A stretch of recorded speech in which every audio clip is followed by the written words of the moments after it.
Hello dear students, welcome in ASC starter. आज की जो वीडियो रहने वाली है वो असेसमेंट 02 से रिलेटेड रहने वाली है और एक गणित की कक्षा 9 की 3 अगस्त की रहेगी।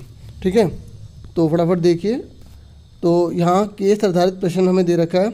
शहर ए में एक पार्सल को कुरियर करने की लागत 80 रुपये प्रति किलोग्राम है। मतलब अगर आप किसी पार्सल को एक जगह से दूसरी जगह अगर कुरियर करते हैं तो उसका जितना वजन होगा, जैसे अगर 1 किलो है ना तो उसके जो है 80 रुपये हैं। ऐसे 2 किलो होगा तो उसके 160 हो जाएंगे।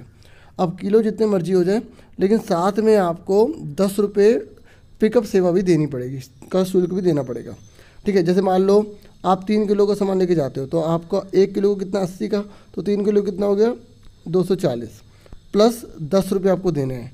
ये 10 रुपये जो है किलो के हिसाब से नहीं है, 10 रुपये आपको एक बार देने हैं। अगर आप 2 ग्राम की भी कोई चीज़ पहुँचा रहे हो ना तो आपको 10 रुपये साथ में देने पड़ेंगे, तो आपको 250 यहाँ देने पड़ेंगे। अब ये समझ में आ गया, क्वेश्चन समझ में आएगा तो आंसर अपने आप कर लोगे। ठीक है, एक बार दोबारा बता देता हूँ कि 1 किलो के 80 रुपये। ठीक है, आप चाहे 4 किलो लो, 5 किलो लो, 10 किलो लो, 20 किलो लो, आपको 10 रुपये साथ में देने पड़ेंगे पिकअप सेवा के। ठीक है, अब आप पहला क्वेश्चन देखो। यदि रमेश ने 1290 का भुगतान किया तो उसके पार्सल का वजन कितना था। अब आपने यहाँ पे अच्छे से देखा कि 1 किलो जो है वो 80 रुपये का है और यहाँ पर हमें टोटल पैसे दे दिए 1290। और आप कोई भी पार्सल लेकर जाओगे आपको 10 रुपये तो देने पड़ेंगे, है ना। तो यहाँ पर जो है 1290 हमें दे रखा है, तो 1290 में से हमने 10 रुपये हमने हटा दिए 1280। ये जो 1280 रुपये हैं ये वजन के हैं, समझ में आ गई। 10 रुपये हमने जो है चार्ज लगता था ना उसे हटा दिए, तो 1280 किसके वजन के हैं। तो अब हमें यहाँ उल्टा करना है। एक जैसे आप लिखते थे ना 1 किलो जो है वो 80 रुपये का है, ऐसे आपको लिखना है कि 80 रुपये में 1 किलो वज़न उठाया जाता है। ठीक है, तो 1 रुपये में कितना वज़न उठाया जाएगा 1/80। और हमारे पास कितने रुपए हैं 1280 में कितना वज़न उठाया जाएगा 1/80 गुणा में 1280। तो इसको 0 से 0 कैंसिल हो गई।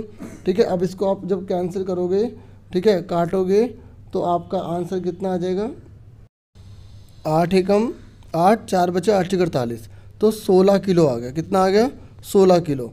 ठीक है, तो 16 किलो वजन था। अब चेक कर लें, अगर आपको क्रॉस चेक करना है तो अब आप देखो 16 किलो का सामान लेके जा रहे हो। ठीक है, 1 किलो कितने का है 80 का है, तो आप इसको 16 को 8 से मल्टीप्लाई करो, 8 × 48 का 8 ऊपर 84 8 1 112 1280 और 10 रुपये आपको एक्स्ट्रा देना पड़ेंगे 1290।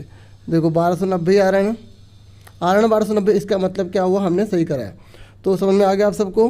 तो पहले क्वेश्चन का आंसर क्या आ गया 16 किलोग्राम आ गया। ठीक है, और अगर किसी को केवल आंसर से मैच करना है तो वो वीडियो को थोड़ा जल्दी जल्दी आगे करके देख लें या 3 डॉट से स्पीड बढ़ा के देख लें। ठीक है, तो मुझे सबको साथ लेके चलना होता है। आगे देखो, फिर रानी अपनी बहन को कुरियर द्वारा पार्सल भेजना चाहती है। ठीक है, वो कुरियर से भेजना चाहती है उसको पार्सल। अब यदि पार्सल का वजन 200 ग्राम है तो बताओ उसे कितने रुपये देने पड़ेंगे। मैंने आपको अभी अच्छे से बताया कि जो हमें दे रखे है ना 2 चीज़, उसको इधर की तरफ लिखो। 1 किलो के कितने रुपये हैं 80, तो 1 किलो में कितने ग्राम होते हैं 1000 होते हैं, है ना। तो 1 ग्राम कितने रुपए का पड़ेगा 1 किलो 80 का पड़ता है, तो 1 ग्राम कितने का पड़ेगा 1000 से भाग कर देंगे क्योंकि 1 किलो में 1000 होते हैं।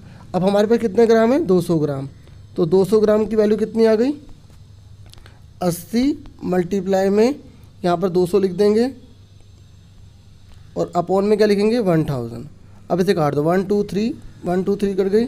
ठीक है, तो कितना आ गया 8 दूनी 16, तो यहाँ 16 रुपये आ गया। ठीक है, कितना आ गया 16 रुपये। अभी सुनो, आंसर 16 नहीं है, मेरी बात सुन लो, ध्यान से सुन लो, कई बच्चे 16 रुपये सोच लेंगे। ठीक है, देखो 16 रुपये जो है वो तो वजन के हो गए। ठीक है, सिंपल सी बात है बच्चों। यहाँ देखो, यहाँ लिखा है 1 किलो 80 रुपये का है। ठीक है, यानी कि 1000 ग्राम जो 80 का है, तो 200 ग्राम कितने का होगा। ठीक है, कितने का होगा 16 रुपये का। अब कुरियर शुल्क कितना होगा, तो देखो आपको जो है ये निश्चित पिकअप सेवा तो देनी पड़ेगी 10 रुपये, तो 16 और 10 कितने हो गए 26 हो गए, तो इसका आंसर 26 आएगा। तो पहले वाले का क्या था 16, दूसरे वाले का भी 26। इसका सी ऑप्शन है, इसका डी ऑप्शन है। अब आप फटाफट तीसरा क्वेश्चन देखिए। इकबाल, राजू और राहुल करीबी दोस्त हैं। राहुल के जन्मदिन पर इकबाल ने उसे एक फ़ोटो फ्रेम भेजा। ठीक है, राहुल का जन्मदिन है और इकबाल ने उसे क्या भेजा एक फ़ोटो फ्रेम भेजा। राजू ने उसे एक शतरंज का सेट भेजा और राजू ने ठीक है उसे क्या भेजा एक शतरंज का सेट जो है भेजा। ठीक है, फ़ोटो फ्रेम का वजन शतरंज के सेट से 4 किलोग्राम ज़्यादा है।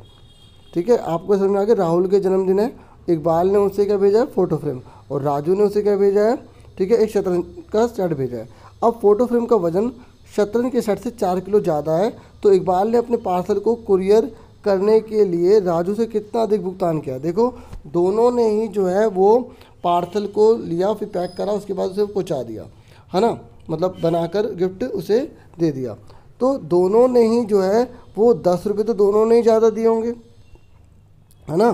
तो इसमें 10 रुपये को लेकर तो कोई डिफरेंस ही नहीं है। अब किलो को लेकर डिफरेंस होगा, और किलो 1 किलो के कितने रुपए हैं, 80 रुपये। तो इस तरीके से 4 किलो के कितने हो जाएंगे, क्योंकि 4 किलो ज़्यादा है, तो 80 को हमने 4 से मल्टीप्लाई कर दिया तो 320 आ गया। तो हमारा आंसर कितना आ गया, 320 आ गया। ठीक है, यहाँ पे 10 ज़्यादा 10 कम नहीं करेंगे, क्योंकि दोनों ने ही जो है वो क्या करा, पार्सल करा है। ठीक है, और पार्सल करा तो 10 रुपये दोनों ने एक्स्ट्रा दिए होंगे, तो उस पर डिफरेंस रहेगा ही नहीं। समझ में आ रही है ना आपको। मैं एक एग्जांपल जैसे लेता हूँ कि मान लो जैसे यहाँ पर 200 है, ठीक है, और यहाँ पर जो है 520 है। ठीक है, अब मान लेते हैं इसमें 10 रुपये बढ़ रहे हैं, तो इसमें भी तो 10 रुपये बढ़ेंगे। क्यों, क्योंकि दोनों ने 4 भरा होगा, तो ये कितना होगा 210, और ये कितना होगा 530। अब जब इसमें से आप घटा के देखोगे तो कितना आ रहा है 300, ठीक है, 20 आ रहा है, 5 2 3, ऐसे इसमें से घटा के देखो तब भी 320 आ रहा है। तो इसलिए ये एग्जांपल मैंने अपनी तरफ से लिए, ये इससे रिगार्डिंग नहीं है, समझाने के लिए कि अगर दोनों में ऐड होता है तो डिफरेंस जो है वो सेम रहता है। आगे देखो, नहीं समझ आया एक बार दोबारा सुनोगे समझ में आ जाएगा। नेक्स्ट है, पूजा अपने भाई को कुरियर से राखी भेजती है, उसकी राखी का वजन 150 ग्राम है। कितना है बच्चों, 150 ग्राम है। अगर उसने कुरियर के मालिक को 100 रुपये दिए तो कुरियर के मालिक ने उसे कितने रुपए वापस करेगा। अब बिल्कुल सिंपल सी बात है, 1 किलो यानी कि 1000 जो है ग्राम, 1000 ग्राम कितने रुपए का, 80 रुपये का है। तो 1 ग्राम कितने का हुआ, वही सेम 80 बट्टे में 1000 कर देंगे, और कितने का है वो 150 ग्राम है। तो यहाँ 150 ग्राम के लिए निकालने के लिए क्या करेंगे, 80 बट्टे में 1000 गुणा में यहाँ पे 150 कर देंगे।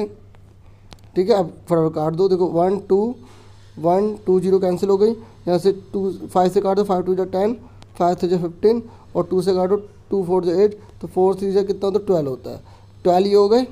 ठीक है, 12 ये हो गए, और प्लस 10 रुपये जो है उसको यहाँ के देने पड़ेंगे जो ये किराया है।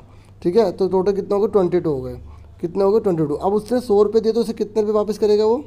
ठीक है, तो आप यहाँ से लेस कर देंगे, तो 9 में से 2 के साथ 78 रुपीज़ जो है, ठीक है, उसे वापस मिल जाएंगे। तो ये हमारा आंसर आ गया। समझ में आ गया सबको। चलो उसके बाद नेक्स्ट वाले पे आ जाइए। नेक्स्ट क्वेश्चन है 5वां। ठीक है, अब देखो ये रिटर्न वाला तो मैंने पेज पर करा, वहाँ से देखना आंसर, पहले समझ लो। ये कह रहा है राजू के पिता की आयु राजू की आयु के 3 गुने से 5 ज़्यादा है, तो राजू के पिता की आयु 50 वर्ष है। तो आपको इसको समीकरण के रूप में दिखाना है। ठीक है, अभी मैं आपको आंसर भी दिखाता हूँ, पहले एक बार समझ लो। जो भी छोटा होता है उसको आप एक्स मान लो। मान लिया राजू की वर्तमान आयु को एक्स मान लिया, तो पिता की कितनी होगी, यहाँ देखो लिखा 3 गुने से 5 ज़्यादा, मतलब 3 को गुणा कर देंगे एक्स में और 5 ज़्यादा कर देंगे तो पिता की हो गई। और पिता की कितनी देर के 50, तो बराबर में 50 लिख देंगे।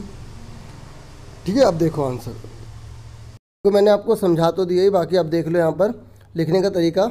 माना राजू की वर्तमान आयु एक्स है, राजू के पिता की आयु कितनी है 50 वर्ष, तो क्वेश्चन के अनुसार उसे बोलता था 3 गुना, मतलब राजू की उम्र का 3 गुना, गुना मतलब मल्टीप्लाई, और जब किसी वेरिएबल की कॉन्स्टेंट मल्टीप्लाई होती है तो उसको हम ऐसे लिख देते हैं 3x। और क्या बोले 5 ज़्यादा, ज़्यादा या कम। ठीक है, तो अगर ज़्यादा बोले तो प्लस, कम बोले तो माइनस, कितनी 50 के इक्वल है। तो इस तरीके से सिर्फ समीकरण बोला तो हमने इतना ही कर दिया, सॉल्व करने के लिए बोलते तो सॉल्व भी कर देते। ठीक है, 5वां समझ में आ गया। अब छठा फटाफट देखिए, छठा क्वेश्चन क्या है। देखिए 6th क्वेश्चन में बोला गया कि आपको समान चतुर्भुज और जो वर्ग है इसके गुण बताने हैं। ठीक है, तो देखो समान चतुर्भुज वो होता है जिसमें जो आमने सामने की जो भुजाएं होती हैं ना वो कभी एक दूसरे को काटती नहीं है। ठीक है, और इसके जो आमने सामने के जो कोण होते हैं वो हमेशा बराबर होते हैं, और इसकी भुजाएं भी आमने सामने की बराबर होती हैं। विकर्ण एक दूसरे को समद्विभाजित करते हैं। एक बार देख लो मैंने क्या लिखा है। ठीक है, ये देख सकते हैं आप। ठीक है, ये मैंने आपको समझा दिया है। उसके बाद नेक्स्ट है वर्ग के बारे में बताना है। अब वर्ग का देख लो आप। ठीक है, अब देखिए ये मैंने वर्ग के बारे में बता देता हूँ आपको एक बार। देखो वर्ग वो होता है, इसे कंप्लीट फिगर भी कहते हैं। इसमें सब कोण जो होते हैं ना अंदर अंदर के वो 90-90 डिग्री के होते हैं, और सारी भुजाएं बराबर होती हैं। जो विकर्ण होते हैं वो एक दूसरे को 90-90 डिग्री पे काटते हैं। आपको पूरा याद रखना है, अच्छे से पूरा पता होना चाहिए। तो मैंने तीनों पॉइंट इसके लिख दिए हैं। उसके बाद नेक्स्ट देखते हैं 7th क्वेश्चन। 7th क्वेश्चन में हमसे पूछा गया है कि आपको A, B, C और D फाइंड करना है। आपको ये तभी आप कर सकते हैं जब आपको थोड़े बेसिक रूल पता हो। ठीक है। तो देखो बेसिक रूल में जैसे जब दो लाइन होती हैं पैरेलल समांतर, और ये जो लाइन काट के जा रही है बोलते हैं तिर्यक रेखा। क्या बोलते हैं? तिर्यक रेखा इसको बोला जाता है।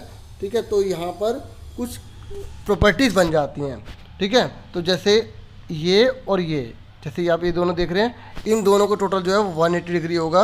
हम इसको बोलेंगे कि ये दो लाइन जो है वो समांतर है और ये इसको तिर्यक रेखा इसको काटते हुए जा रही है। ठीक है, आसन कोण भी कहीं इसे कहते हैं। ठीक है, समझ में आ गया। उसके बाद एक होती है, मैं थोड़ा शॉर्ट में बता रहा हूँ, थोड़ा सा इसे जल्दी समझना। ये लाइन के ऊपर है, ये लाइन के ऊपर है, इसे संगत कोण बोला जाता है। ये दोनों बराबर होते हैं। ठीक है, और ये जेड बन रहा होता है तो इसको हम बोलते हैं अल्टरनेट इंटीरियर एंगल, हिंदी में अंतः एकांतर कोण। ये बराबर होते हैं। ठीक है, एक बात और आपको पता होनी चाहिए कि जब हम कोई सीधी लाइन डालते हैं, कोई लाइन काट के जा रही होती है, तो इसका टोटल 180 डिग्री होता है। क्या होता है? 180 डिग्री से बोलते हैं लीनियर पेयर। ठीक है, और हम हिंदी में इसको बोलते हैं रैखिक युग्म। अब फटाफट आंसर देखो आप। ठीक है, ये देखिए, ये आपने क्वेश्चन देख लिया। तो हमसे ABCD निकाला गया, तो सबसे पहले हमने A निकाल लिया। तो हमने यहाँ पे लिखा कि ये, क्योंकि हमें ये चीज़ चाहिए ना, तो ये लाइन और ये लाइन क्या समांतर, और ये लाइन क्या इसको काट के जा रही है, तिर्यक रेखा है। ठीक है, यहाँ सेंस की जगह आप हिंदी में लिख देना क्योंकि, दो बिंदु ऊपर एक बिंदु नीचे, इसे बोलते हैं क्योंकि। ठीक है, तो हमारा A निकल गया 120 डिग्री। कितना निकल गया? 120 डिग्री निकल गया। और एक बात और बताऊँ, कभी कभी कन्फ्यूज़न भी होती है ना बच्चों को, तो इसका मुँह कितना खुला है, तो 90 से बड़ा ही होगा। तो इस तरीके से इस बात को भी याद रखना। उसके बाद हमसे बोला C, B और D निकालने के लिए। तो सबसे पहले हमने इस एंगल 1 को निकाला, इसे एंगल 1 लिख लिया। तो आपको फिगर में भी लिखना पड़ेगा। तो अब एंगल 1 और A का क्या रिलेशन है? एक लाइन का टोटल 180 होता है, इसे रैखिक युग्म बोला जाता है। तो इस तरीके से हमने A plus angle 1 equal to 180 लिखा। तो A कितना आ गया? 120 आ गया। ठीक है, तो A तो हमें दे रखा ना, इसलिए 120 है। और A कितना निकल गया? 180 में से 120 घटाया 60 आ गया। समझ में आ गई? खुद सोचो बच्चों, अगर ये 120 है तो ये कितने का होगा? कितने का होगा? 60 का होगा। आप इसको ऐसे भी कर सकते थे, जेड बन रहा है अंतः एकांतर कोण।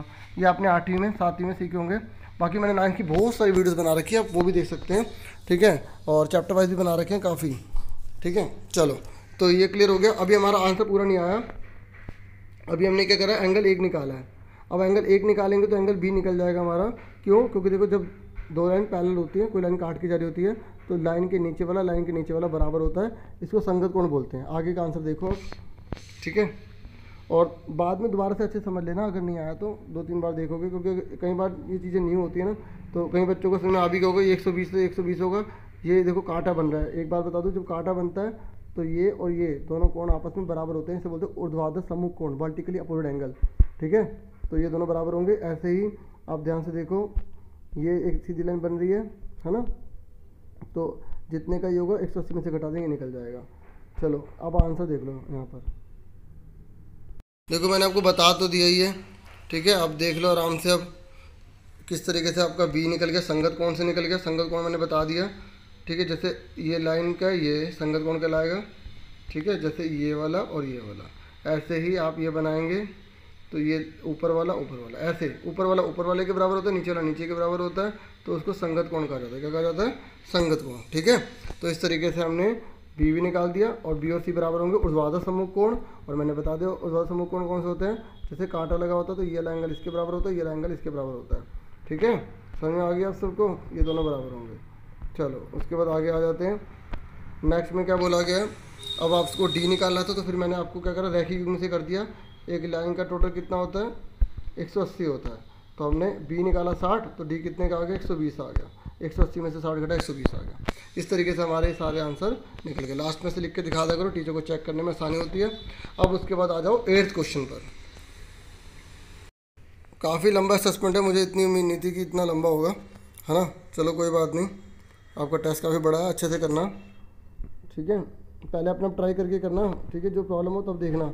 ये कह रहे यदि संख्या के 4 गुना में 10 जोड़ा जाता है। देखो, एक नंबर लिया, उसका हमने 4 गुना कर दिया, फिर उसमें 10 जोड़ दिया।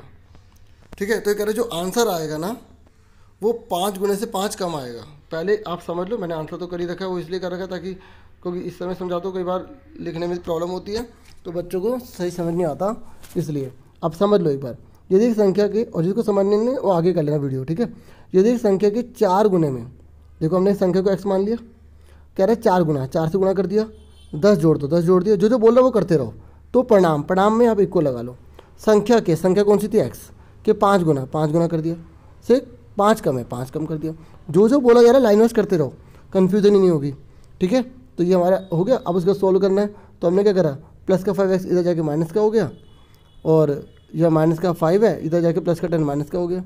तो 5 में से 4 के माइनस का x, ये माइनस का 15, तो माइनस माइनस कैंसिल हो गया, तो x कितना है 15 आ गया, ठीक है। अब 15 आ गया, मैच कर लो आंसर, मतलब मैच मतलब चेक कर लो इसमें पुट करके कि आपका सही है या गलत है। अब एक बार रिटर्न में देख लो जो मैंने लिखा हुआ है, ठीक है, वही सेम लिखा है, ठीक है। बाकी इसलिए लिख देता हूँ ताकि आपको किसी प्रकार की प्रॉब्लम ना हो, ठीक है। अब आगे देखो 9th क्वेश्चन पर, और अगर आपको लग रहा है मैं एफर्ट कर रहा हूँ तो आप चैनल को सब्सक्राइब कर सकते हैं और लाइक भी कर सकते हैं, ठीक है। भूमि के आयताकार भूखंड की लंबाई ज्ञात कीजिए। देखो एक भूमि है, हमें इसकी ये लंबाई निकालनी है, इसका हमें पूरा एरिया जो है वो इतना दे रखा है और इसकी चौड़ाई में दे रखी है। आपको पता होगा ना जो आयत होता है उसका क्षेत्रफल का फॉर्मूला क्या होता है, देखो मैं शॉर्ट में लिखता हूँ, एरिया बराबर होता है ना लेंथ इंटू ब्रेथ, है ना। अब आपको एरिया दे रखा है, यहाँ पर आपको लेंथ दे नहीं रखी, ब्रेथ कितनी दे रखी है 16, तो ये इधर जाके डिवाइड हो जाएगा, मल्टीप्लाई वाला जाके डिवाइड होता है, लेंथ निकल जाएगी आपके answer.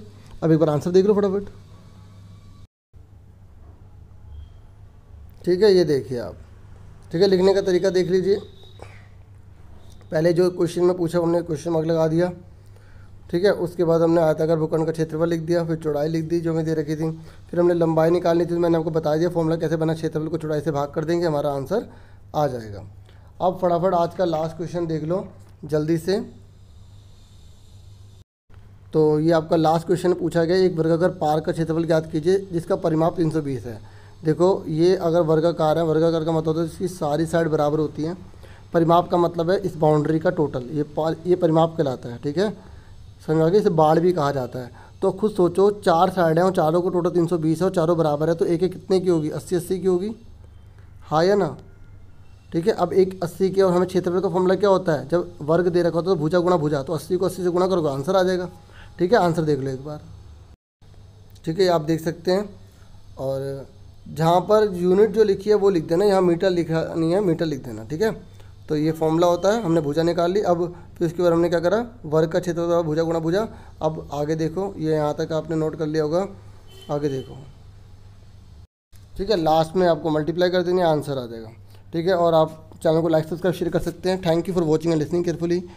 Take care yourself dear students.